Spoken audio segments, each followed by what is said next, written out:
And at bedrock, my concern is with how we respond to patients and clients as persons and as persons in relationship, and how we respond to the stories of these persons. I had severe rheumatoid arthritis, and it meant that I couldn't stand for any length of time and I couldn't walk. It was painful, and I had a succession of treatments like drugs, heavy duty drugs, and each of those had severe side effects.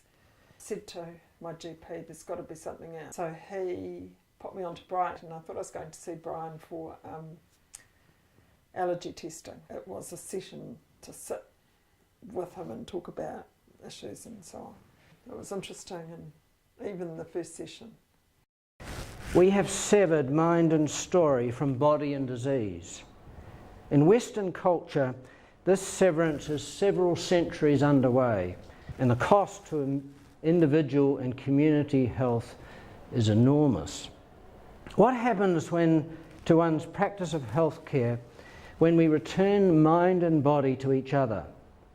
Or more specifically, in my case, when we bring patients' physical symptoms and the patient's stories together. Patients say, within the first few sentences, often say, if you reflect on what they've said, they often demonstrate their themes. What became clear to me, I was in a relationship that wasn't good for me, which I knew, and I was living in a small town which I was feeling stuck in as well, feeling stuck. Mind and body are not in any useful sense separate compartments.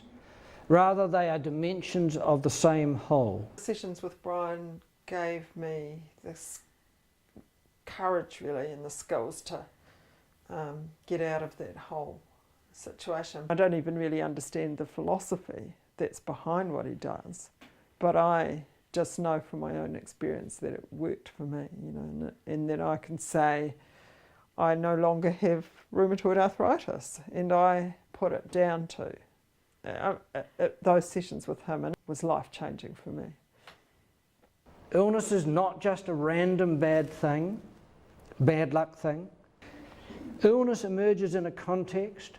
Illness is multi-factorial, and there are individual, genetic, environmental, relational, family, community and cultural factors contributing to illness.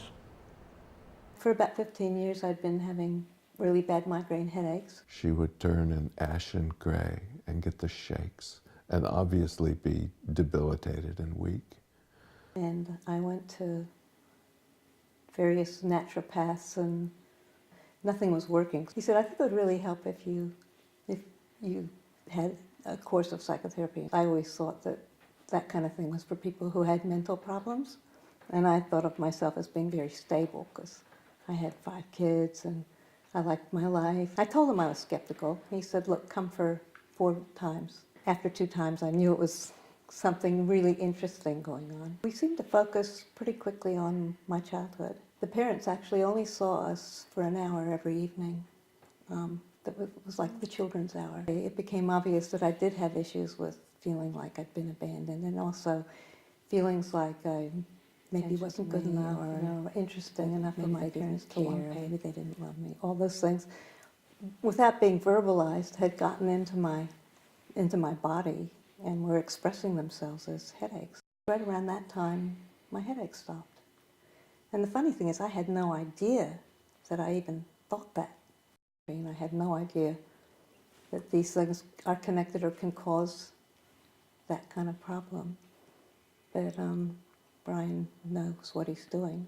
His medical background and his psychotherapy background, he knows his stuff. And basically he has a lot of trust in human beings. He has a trust in the integrity of your mind and your body working together and coming up with answers.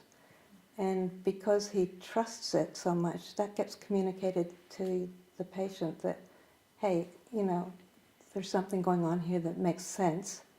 And so it really helps you want to look. About 10 years ago, and I haven't had a single headache. And And when it comes to quality of life, you can imagine, you don't lose a week every few weeks to just lie in bed and feel like you've been poisoned and with your head throbbing. And that was such a waste of life. I felt like I got my life back.